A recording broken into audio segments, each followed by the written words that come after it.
నా కొడుకు చచ్చిపోయేలా ఉన్నాడు. వాడిని వదిలేండి అయ్యా. అయ్యా మీకు చేతులెత్తి మొక్కుతాను. నీ కొడుకును మాత్రమే కాదు, అందరినీ వదిలిపెడతాను. వాళ్ళ నాయకుడు ఎవరో చెప్పమను. ఏయ్ వెళ్ళు. రవి రవి రవి రవి రవి రవి ఏంట్రా ఇది? గుడ్డును బాదినట్టు బాదారు. నొప్పిగా ఉందా నాన్న? ఎంత బాధనైనా భరించు కానీ ఆయన పేరు మాత్రం చెప్పకు నాన్న. ఈ పోలీసులు కొట్టిన దెబ్బలు కొన్నాళ్ళకి మానిపోతాయి. ఆయన్ని పట్టిస్తే ఆ పాపం చచ్చేదాకా వెంటాడుద్ది. నువ్వు చెప్పొద్దు నాన్న. నువ్వు అసలు అమ్మవేనా? కన్న కొడుకు చచ్చిపోయేలా ఉన్నాడు, వాడి కోసమో వీడిని చెప్పుకుంటావా? అసలు వాడు ఎలా ఉంటాడో తెలుసా నీకు? కనీసం ఎప్పుడైనా చూసావా వాడిని? దేవుణ్ణి చూసావా నువ్వు? వీడు చూస్తే నేను ఒక్కదాన్ని ఏడుస్తాను, కానీ ఆయన్ని పట్టిస్తే నాలాంటి వాళ్ళు ఎంతమంది ఏడుస్తారో తెలుసా? ఈ కాకి బట్టలు తీసి బయటకు వచ్చి మా బతుకులు ఒకసారి చూడు. మేము పడే కష్టాలు చూడు. మేము 3 పూట్ల అన్నం తినడం మీకు ఇష్టం లేదా అయ్యా? ఆ అన్నంలో మాకు ఆ దేవుడు కనిపిస్తున్నాడు. కొట్టు కొట్టు, ఎంత కొడతావో కొట్టు. ఎంత కొట్టినా వీడి పేరు మాత్రం చెప్పడు. వీడే కాదు, ఇక్కడున్న వాళ్ళెవ్వరూ చెప్పరు. ఎవరు చెప్పకండి అయ్యా, ఎంత కొట్టినా చెప్పకండి. వాళ్ళు ఏం చేస్తారు? మహా అయితే ప్రాణాలు తీస్తారు. తీస్తే తీసుకోనివ్వండి, కానీ ఆ మహానుభావుడి పేరు మాత్రం చెప్పకండి. ఆయన పేరు సూర్యం, ఏంటయ్యా ఇది? ఒక మనిషిని ఆరాధిస్తే ఇంతలా ఆరాధిస్తారా? మీరే అన్నారు కదా సార్, మేమంతా సెంటిమెంటల్ ఫూల్స్ అని. మా తెలుగు ప్రజలు ఎవరి మీద అంత త్వరగా అభిమానం పెంచుకోరు, కానీ ఒక్కసారి పెంచుకుంటే చనిపోయే వరకు వదిలిపెట్టరు. ఎన్నో బాధలు పెట్టిన బ్రిటిష్ వాళ్ళు వెళ్తూ వెళ్తూ ధవళేశ్వరం దగ్గర ఒక ఆనకట్ట కట్టిస్తే అది కట్టించిన కాటన్ దొరికి విగ్రహం పెట్టాం. ఆ విగ్రహం ముందు ఆయన జయంతికి పూలమాలేస్తాం, వర్ధంతికి శ్రద్ధాంజలి ఘటిస్తాం. మా రాష్ట్రంలో ప్రజల్ని మోసం చేసిన నాయకులు ఉన్నారు తప్ప నాయకుల్ని మోసం చేసిన ప్రజలు లేరు సార్. మనం వీళ్ళ ఒంట్లో నుంచి ఎంత రక్తమైన బయటకు తీయొచ్చు, కానీ వీళ్ళ గొంతులో నుంచి వాళ్ళ నాయకుడి పేరుని మాత్రం బయటకు తీయలేదు సార్. నాకొక్కసారి అతన్ని చూడాలనుంది.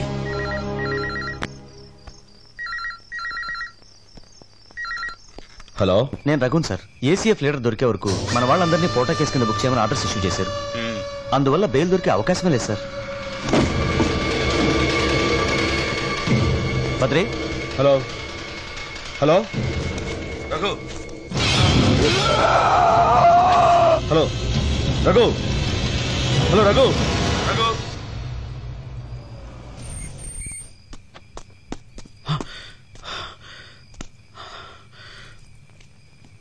My God.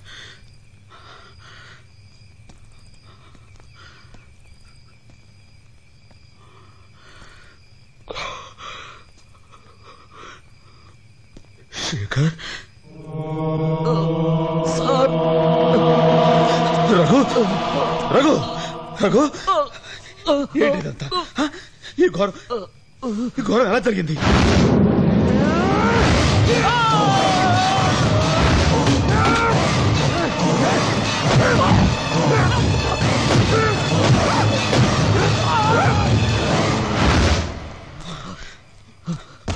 హాస్పిటల్కి వెళ్దాం పదా. వద్దు ప్రొఫెసర్, నేను బ్రతకను. మన ఉద్యమాన్ని బ్రతికించండి. నేను సైతం ప్రపంచాగ్నికి సమితనొక్క. పట్టుకోండి అంటే ఎలా అవుతుంది సార్? కనీసం అతని ఫోటో కూడా లేదు. అతను ఎలా ఉంటాడో ఎవరికీ తెలీదు సార్. సార్, కానీ మీరు అనుకున్నంత త్వరగా అవ్వదు. Right sir.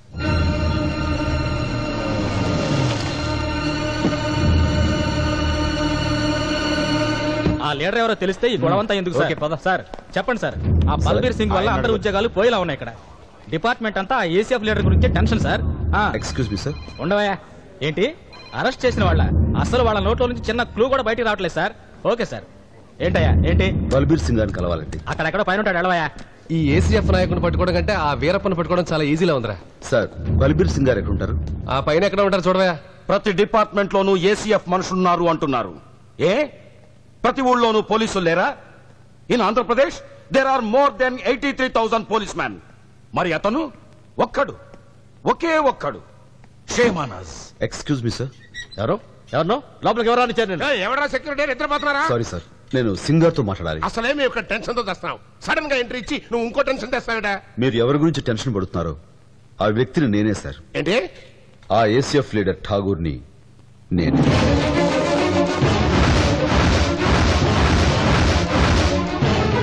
నువ్వు లీడర్ అంటే నేను నమ్మాలి. ప్రూఫ్ ఏంటయ్యా? నో, ఇదంతా ఫాల్స్ సార్. ఇమేజ్ పెంచుకునేందుకు పేపర్ లో ఫోటోలు వేయించుకునే చీప్ ట్రిక్ సార్ ఇది. నేను క్యాసెట్ లో విన్నాను. వాయిస్ ఇతనిదే. ఆ వాయిస్ లోని గాంభీర్యం, ఆ కళ్ళల్లోని తేజస్సు, ఆ confidence. Yes, you are the leader. Welcome sir. Thank you sir. Please sir. అయ్యే పర్లేదు సార్. Please sit down. కుర్చీపై बैठिए ప్లీజ్. అమ్మయ్యా, ఇప్పుడు మన పరువు నిలబడింది. పెద్ద క్రిమినల్ ని మనం పట్టేశాం. నో, మనం ఇతన్ని పట్టుకోలేదు. తనకు తానుగా లొంగిపోయారు. He's not a criminal. He's a creator. Created sensation. చెప్పండి ఠాగూర్. సార్, అరెస్ట్ అయిన మా వాళ్ళందరినీ అన్కండిషనల్ గా విడిచిపెట్టండి. వాళ్ళ మీద ఉన్న కేసులన్నీ విత్డ్రా చేసి వాళ్ళ ఉద్యోగాలు వాళ్ళకి ఇప్పించండి. ఈ ఆపరేషన్ కి సంబంధించినంత వరకు పూర్తి బాధ్యుడిని నేను. నన్ను అరెస్ట్ చేసి ప్రాసిక్యూట్ చేయండి. ఐ నో ఠాగూర్జీ, నాకు మీ ఆటోగ్రాఫ్ కావాలి. ఏసీఎఫ్ నాయకుడు ఠాగూర్ తనంతట తానుగా లొంగిపోయారు. తన అనుచరులను విడుదల చేయవలసిందిగా ఆయన పోలీస్ శాఖను కోరారు. పోలీస్ యంత్రాంగం గవర్నర్ తో చర్చలు జరుపుతున్నారు. హైకోర్టు బార్ అసోసియేషన్ ఠాగూర్ కి ఉరిశిక్ష పడుతుందని ఊహిస్తున్నారు. ఈ ఊహాగానాలపై ప్రజలు తమ నిరసనను వ్యక్తం చేస్తున్నారు.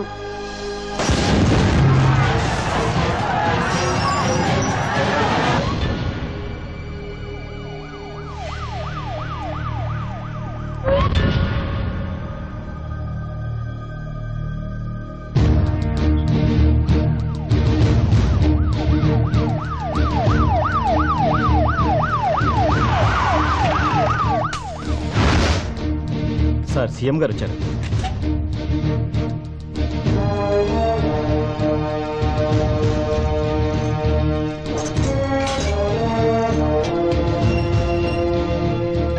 నమస్కారం సార్. నమస్కారం. ఎక్కడైనా ఎప్పుడైనా ఏ దేశంలోనైనా ఆస్తుల కంటే ఆప్తుల్ని సంపాదించుకున్నవాడే చాలా గొప్పవాడు. అది మీరు సంపాదించుకున్నారు ఠాగూర్. అలాంటి మిమ్మల్ని ఇక్కడ ఈ పరిస్థితుల్లో కలుసుకోవడం చాలా బాధగా ఉంది. నేను 20 ఏళ్ల వయసులో ప్రజలకేదో మంచి చేద్దామని రాజకీయాల్లో చేరాను.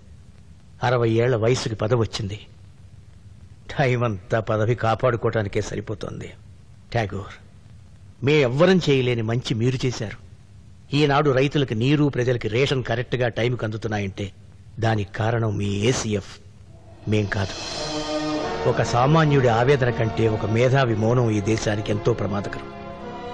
మీలాంటి సోషల్ కమిట్మెంట్ ఉన్న ఓ వ్యక్తిని ఉరితీస్తారన్న వదంతులు విని ప్రజలెంతో బాధపడుతున్నారు. అందులో నేను ఉన్నాను. న్యాయమని నోరెత్తిన వాడికి ఈ దేశంలో జరిగే సన్మానం ఇదే కదా సార్. You are right. కానీ మీలాంటి వాళ్ళని పోగొట్టుకోలేం ఠాగూర్. ఒకవేళ మీకు ఉరిశిక్ష పడితే రాష్ట్రపతి దగ్గర నుంచి క్షమాభిక్ష వచ్చేలా చేస్తాను. క్షమాపణ? నాకు నచ్చని ఒకే ఒక పదం సార్ అది. ఎవరి క్షమాపణ నాకొద్దు. నేను తప్పు చేశానని కోర్టు నిర్ణయిస్తే ఏ శిక్ష వేసినా భరిస్తాను. మీరు చేసింది తప్పేనని ప్రాసిక్యూషన్ వాదిస్తే? నేను చేసింది తప్పైతే మీరు నా కోసం ఇక్కడికి రారు. నేను చేసింది తప్పైతే మీరన్నా జనం నా కోసం బాధపడరు. అసలు నేను చేసింది తప్పని నాకు అనిపిస్తే నేనే చెయ్యను. మేధావులు మొండివాళ్ళని విన్నాను. మిమ్మల్ని చూస్తే నిజమనిపిస్తోంది. కనీసం మీ తరఫున ఒక మంచి లాయర్ని పెడతాను. దానికైనా ఒప్పుకోండి. వద్దు సార్, నా కేసు నేనే వాదించుకుంటాను. మీరు నన్ను చూడడానికి ఇంత దూరం వచ్చారు, చాలా సంతోషం. ఏంటి సార్ ఇది? ఒక్క వ్యక్తి గురించి ఇంతమంది ప్రజలా? ఇంతవరకు దాదాపు నాయకులందరూ పార్టీల్లో పుట్టారు. ఇతనొక్కడే ప్రజల్లోంచి పుట్టాడు. నిజమైన నాయకుడయ్యా ఇతను. రాఘవరెడ్డి గారు, సార్, ఏ ప్రజల కోసం ఠాగూర్ ఇదంతా చేస్తున్నాడో ఆ ప్రజలకి అతని ఆవేదన తెలియాలి. ప్రతి ఆంధ్రుడు అతని వాదన వినాలి. కోర్టు ప్రొసీడింగ్స్ అన్ని లైవ్ టెలికాస్ట్ చేసి ప్రజలందరూ చూసి ఏర్పాటు చేయండి. ఏంట్రా దేనికి ఏడుస్తున్నారు? నిన్ను ఊరి తీస్తారంట కదా. లేదు నాన్న, మీరు అలా ఏడవకూడదు. దేవకి, దేవుడు నాకు 2 సార్లు పిల్లల్ని ఇచ్చాడు. ఒకసారి వాళ్ళని నాకు దూరం చేశాడు, ఇప్పుడు నన్ను వీళ్ళకి దూరం చేస్తున్నాడు. అలా అనకండి, మీకేం కాదు. ఒకవేళ నాకు ఏదైనా జరిగితే వీళ్ళని బరువు అనుకోకు, బాధ్యత అనుకో. వస్తా. ఏరా, జాగ్రత్త. ఓ సూర్యం, నీకు ప్రమోషన్ వచ్చిందా? వచ్చింది సార్, కానీ వద్దన్నాను. ఏ? ఒక రౌడీని పట్టించి, ఒక కేడీని పట్టించి, ఒక స్మగ్లర్ని పట్టించి ప్రమోషన్ తీసుకోవడంలో అర్థం ఉంది సార్. కానీ ఓ దేవుణ్ణి పట్టించి తీసుకోవాలనిపించలేదు సార్. అరే సూర్యం, నీ డ్యూటీ నువ్వు చేశావు. అందరూ నీలాగే సిన్సియర్గా డ్యూటీ చేస్తే ఈ ఠాగూర్కి కోర్టు మెట్లెక్కే అవసరం ఉండేది కాదు.